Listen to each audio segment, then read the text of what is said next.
Good morning, everyone.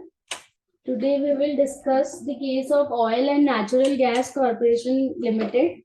It is a service tax case of Chennai SESTAT. Period involved in this case is 1/4/2016 to 30/6/2017. It is a case of prior to GST regime. So it is a service tax regime case. Date of decision is 9th January 2024. Okay. So case in this case was appellant was engaged in the activity of exploration and production of crude oil and natural gases in the state of Tamil Nadu. Okay. So for that extraction, they need to pay royalty to the Tamil Nadu government for assignment of right to use use exploration and production of crude oil and natural gases.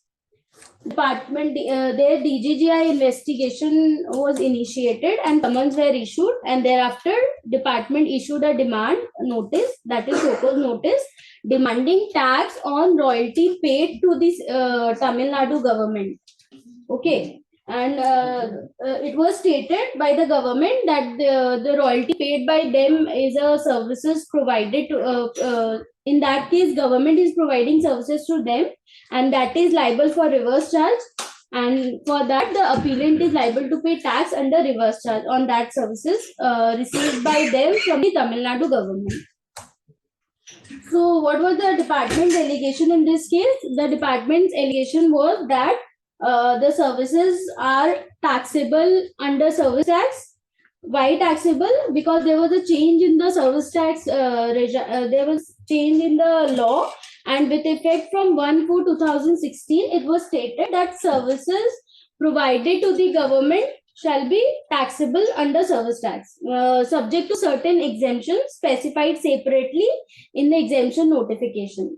So it was stated that the appellant does not fall in that exemption, and accordingly they are liable to pay service tax on the services received by them. Okay. So here it was stated that the assignment of right which they have taken from the government does not fall under the negative list, and accordingly and also the exemption specified in exemption notification also does not get covered in their case, because the exemption is only for the one-time premium paid to the government, and the royalty is paid on monthly basis on the basis of extraction of crude oil. It is calculated on the basis of extraction of crude oil, so it is paid monthly. So it is not a one-time payment. So department stated that the exemption shall not be available to them. And it was stated that RCM is applicable on those services received from the government by the appellant. So here appellant has now I am discussing the appellant's argument they have which they have put forward to before the court, honorable court. The first argument which they have put forward before the court was that royalty paid is a tax. Royalty is not a consideration for any services received by the appellant. So they are saying that since royalty is a tax and service tax is leviable on the services. So what is service? Service is provided from one person to another person for a consideration. So any activity to be qualified as a service, there must be a consideration. In the instant case, since consideration is missing, so that payment of royalty cannot be considered as a service consideration. So some more aspects were considered in that case. First one is that no nexus between the payment and the service provided. Payment is being made on the basis of extraction of natural resources by the appellant from on monthly basis, and the service is claimed to be an assignment of right to use that like right to explore and explore the natural gases. So there is no nexus between the consideration and the service provided. So that is why also it cannot be considered as a service. And the second one was that there was no contractual relationship between the appellant and the government of Tamil Nadu. It was their regulatory requirement that they were discharging, government is discharging, and there is no contractual relationship between appellant and the government. And the third one was that the consideration must be compensatory in nature, and in this case the amount paid to the royalty was not compensatory in nature, and that is why it cannot be considered as a consideration. Okay. The second point which was submitted by the appellant was that lease granted by government is only a sovereign function and does not involve any quid pro quo. I have stated just now that there is no contractual relationship between the two, and that is why there is no quid pro quo. Government is not getting government is getting the royalty, but the appellant is not getting anything in return, what they have said. So there is no quid pro quo, and hence it will not fall under the definition of the service. Then thirdly, here they have discussed the judgments given in the case of royalty till date, landmark judgment. First one is of India Cements Limited. This is a 7-member bench, Supreme Court judgment of the 7-member bench. In this judgment, it is held by the Honorable Supreme Court that the royalty is a tax. And since royalty is a tax, it is not a consideration. Service tax cannot be levied on the same.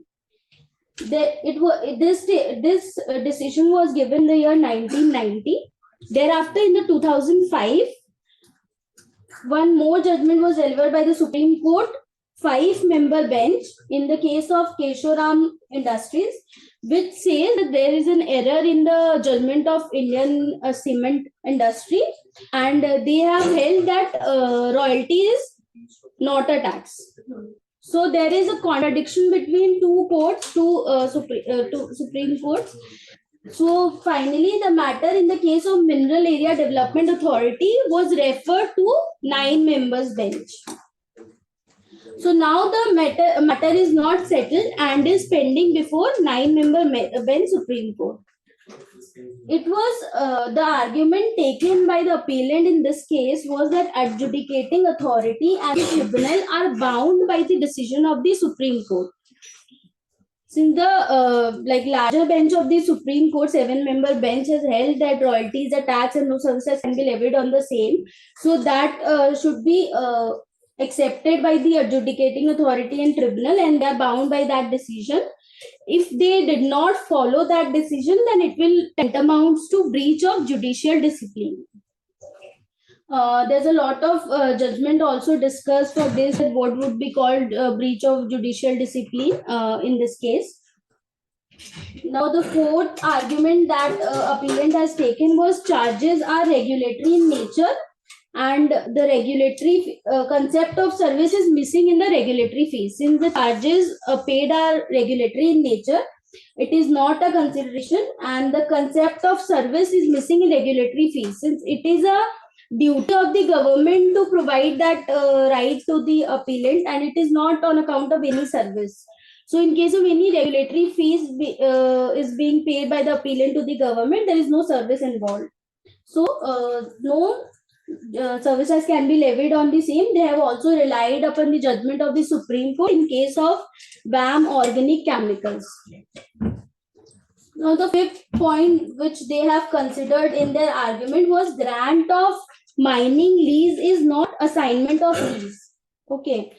Now, the question arises that what is an assignment and what is a lease? So, assignment of lease is where assigner aparts from whole property where assignee stands.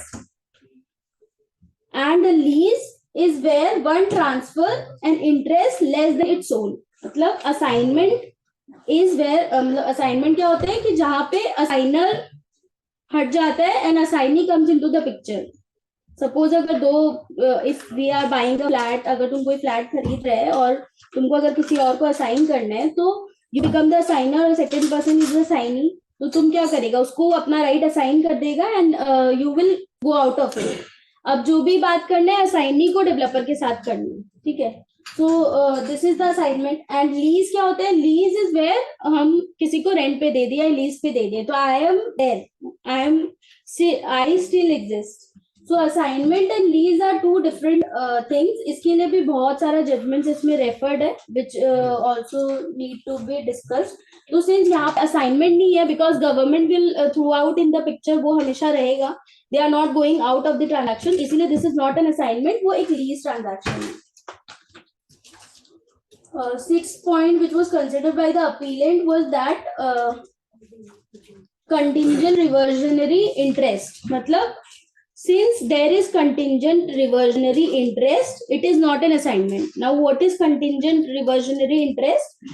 Means कि जब suppose this agreement is, this contract is for 10 years, तो 10 years के बाद government will again get that right. अभी वो तुमको right दिया है, बट जब तुम्हारा काम खत्म हो जाएगा, तुम्हारा कॉन्ट्रैक्ट खत्म हो जाएगा, that land along again belongs to the government. तो this is the contingent reversionary interest. तो इस केस में appellant were not permitted to assign और गिव ऑन लीज, मतलब असाइन और transfer the mining lease to anyone.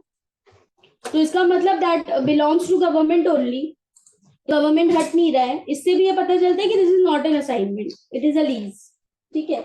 और इसके लिए भी सुप्रीम कोर्ट का एक जजमेंट है रिलायंस नेचुरल रिसोर्सेज का, वो जजमेंट रिलाइड अपन किया है, उसको भी वी विल स्टडी थॉरोली. तो और भी कुछ कुछ हम लोग को समझ आएगा पॉइंट्स की क्या होता है. 7 पॉइंट आप consider mining lease granted to appellant on. अब ये जो माइनिंग लीज ग्रांट हुआ था, ये हुआ था अगस्त 2009 में ग्रांट हुआ था. ठीक है. और सर्विस टैक्स लॉ में एक चेंजेस आया था विद इफेक्ट फ्रॉम 1/4/2016. वो जो चेंज आया था उसमें एग्जेम्पशन एंट्री को चेंज किया गया था और बोला गया था, मतलब मेरे को एग्जैक्टली याद नहीं है, बट ऐसा बोला गया था कि एग्जेम्पशन जो है वो अदर देन सपोर्ट सर्विस को मिलेगा, ऐसा कुछ. तो जो भी है, तो 2016 के पहले तो वो नहीं टैक्सेबल था. और मेरा जो टैक्सेबल इवेंट है वो ऑकर हो रहा है जब हम कॉन्ट्रैक्ट में एंटर कर रहे हैं. तो since I have entered in the contract in 2009, तो मेरा जो टैक्सेबल इवेंट है वो उसी टाइम अराइज हुआ था. तो इसीलिए टैक्सेबिलिटी जो डिटरमाइन होगा वो on the date of the taxable event पता चलेगा कि मैं क्या टैक्सेबिलिटी आएगा. सिंस टैक्सेबल इवेंट पहले का है, तो अगर मेरे को पेमेंट्स बाद में भी मिल रहा है क्योंकि रॉयल्टी हर मंथ पे कर रहे हैं, बट कॉन्ट्रैक्ट तो मेरा पहले एंटर हो गया एंड इट इज डिसाइडेड कि मेरे को हर मंथ पे करना है, तो भी दैट विल नॉट, मतलब उसका जो टैक्सेबल इवेंट है वो मेरा 2009 में ही माना जाएगा and services can not be levied on the same, अगर मेरा 1/4/2016 से कोई टैक्सेबिलिटी आता भी है तो. ठीक है. थर्ड वन कि जो डिपार्टमेंट जो इस केस में डिमांड किया है, वो डिमांड किया on the basis of exemption notification, क्योंकि एग्जेम्पशन नोटिफिकेशन में 1/4/2016 से चेंज आया है जिसकी वजह से गवर्नमेंट सर्विसेज पे टैक्सेबिलिटी आया है. तो डिपार्टमेंट बोले since you are not qualifying the exemption, तो तुम जो सर्विसेज प्रोवाइड कर रहे हैं उस पर टैक्स लगेगा. तो it is stated by the appellant कि charge of a tax on the basis of delegated legislation even when the substantive provision does not levy service tax on taxable even prior to the introduction of levy of 1/4/2016 cannot be मतलब substantiated, like cannot be held कि ऐसा हो सकता है. taxable event के time पे taxability होना चाहिए तभी उस पर टैक्स लगेगा, अदरवाइज नहीं लग सकता है. दूसरा और एक आर्ग्यूमेंट अपीलेंट जो लिया था, 9th आर्ग्यूमेंट, कि टैक्सेशन ऑफ मिनरल राइट्स जो है is the domain of the state government. Constitution में टैक्सेशन ऑफ मिनरल राइट्स के लिए बोला गया है कि स्टेट गवर्नमेंट उसके ऊपर टैक्स लगा सकते हैं. It is mentioned in list schedule 2 entry 50, जिसमें बोला है कि state government can levy tax on the mineral rights. तो और service tax is a central levy, तो फिर इसके ऊपर service tax central tax department नहीं लगा सकते हैं. ठीक है. और फिर उन लोग का जो मतलब जो भी पेनल्टी लगा था, इक्वल पेनल्टी, उसके ऊपर दे आर स्टेटेड कि सिंस यहाँ पे इंटरप्रिटेशनल इशू इन्वॉल्व है तो पेनल्टी नहीं लग सकता है. ठीक है. और यहाँ पे जो डिमांड था वो 34.66 करोड़ का था. तो नाउ अब है कि क्या डिपार्टमेंट मतलब इसका क्या डिसीजन हुआ. ठीक है. This was the argument given by the appellants, और डिपार्टमेंट किस बेसिस पे डिमांड किया था वो भी हम लोग डिस्कस किए. Now what is the decision of this judgment. तो डिसीजन ऐसा हुआ कि यहाँ पे कोर्ट बोला कि कंसिडरिंग द इंडिया सीमेंट का जजमेंट, सिंस 7 मेंबर्स बेंच का जजमेंट है and it is held in that judgment की रॉयल्टीज है टैक्स, तो हम लोग उसी को मतलब we are considering that only, और उसके बेसिस पे दे हेल्ड कि डिमांड इज नॉट सस्टेनेबल। तो इसके बेसिस पे डिमांड ड्रॉप हो गया and order was in favour of the appellate. उसके बाद दे हैव डिस्कस्ड अदर, जो भी appellate has taken the argument उसको लेके डिस्कशन हुआ एंड इट इज स्टेटेड कि जो डेफिनेशन ऑफ सर्विस है, मतलब they have discussed the definition of service in मतलब पूरा डिटेल में, एंड इट इज स्टेटेड कि जो रॉयल्टी है वो क्या है, वो हम लोग को एग्जामिन करना पड़ेगा कि वो कंपनसेटरी इन नेचर है या फिर वो रेगुलेटरी फीस है। दो, अगर वो कंपनसेटरी इन नेचर है तो सर्विस है तो उस पर टैक्स लगेगा, और अगर रेगुलेटरी फीस है तो उस पर टैक्स नहीं लगेगा। तो दे हैव, वो लोग पूरा एनालिसिस करके they have come to the point कि जो रॉयल्टी है दैट इज अ हाइब्रिड, वो रेगुलेटरी इन नेचर भी है और वो कंपनसेटरी इन नेचर भी है। देन दे हैव डिसाइडेड कि अब हम लोग को देखना पड़ेगा कि इसका डोमेन, मतलब इसका डोमिनेंट है, डोमिनेंटली वो रेगुलेटरी फीस है या वो कंपनसेटरी इन नेचर है। फिर गोइंग थ्रू ऑल दी जो ORS एक्ट और रूल है, मतलब जो मिनरल्स रिलेटेड जो भी लोकल एक्ट्स और रूल्स है वो सबको गो थ्रू करके they have come to the conclusion कि रॉयल्टी जो है it is more of a regulatory fee, it is not compensatory in nature. So इसीलिए क्योंकि ये रेगुलेटरी फीस है तो इसीलिए it can not be held as a consideration, और उसके ऊपर टैक्स नहीं लगेगा। ठीक है, तो they have accepted that position of the appellants. उसके बाद इट इज डिस्कस कि ये जो ट्रांजैक्शन है it is not an assignment. Appellant जो अपना सबमिशन दिया था that has been accepted by the honourable Chennai CESTAT, और इट इज स्टेटेड कि this transaction is not an assignment, it is a lease. ठीक है, और अगर लीज है तो it will be get classified under renting of immovable property service, and on that service forward charge mechanism shall be applicable, reverse charge mechanism shall not be applicable. Although we have not examined in details कि detailed कि reverse charge किस किस पे लगता है, but इस case ऐसा बोला गया कि अगर रेंटिंग में क्लासिफाई होता है तो उस पर फॉरवर्ड चार्ज लगेगा, रिवर्स चार्ज नहीं लगेगा, तो हम लोग वही मान के चलते हैं। तो सिंस रिवर्स चार्ज नहीं लगेगा तो appellate is the recipient, reverse charge में टैक्स लगा रहा है, तो अगर उस सर्विस पे रिवर्स चार्ज नहीं लगता है और वो सर्विस अगर रेंटिंग में क्लासिफाई होगा तो इसका मतलब उसको टैक्स नहीं पे करना है। ठीक है, तो दिस वाज वो भी ये बोला कि इसके बेसिस पे उनको टैक्स नहीं पे करना है। देन फिफ्थ पॉइंट जिसके ऊपर डिसीजन दिया है सुप्रीम कोर्ट की, एग्जेम्पशन नोटिफिकेशन जो है that clearly is not a charging provision. Exemption notification के बेसिस पे चार्जेबिलिटी नहीं डिसाइड होता है। कोई भी चीज पे टैक्स लगाने के लिए it should be there in the act. Exemption notification में अगर कोई चीज एग्जेम्प्ट नहीं है दैट डजंट मीन कि वो ऑटोमेटिकली टैक्सेबल हो जाएगा। कोई चीज टैक्सेबल होता है तभी एग्जेम्पशन आता है। ठीक है, तो if something is not in exemption notification that doesn't mean कि वो टैक्सेबल है। तो इसीलिए बोल रहे हैं कि it can't be interpreted so as to create a duty liability where none existed under the tax. मतलब एग्जेम्पशन नोटिफिकेशन के बेसिस पे अगर कोई लाइबिलिटी एग्जिस्ट नहीं करता है तो हम ये इंटरप्रेट करें कि वो एग्जिस्ट करता है लॉ में। ठीक है, दिस वाज ऑल। तो ये सब डिसीजन आया चेन्नई सेस्टाट का, और इसके बेसिस पे दे हैव डिसाइडेड कि जो अपीलेंट है उसको टैक्स नहीं पे करना है royalty. Thank you so much.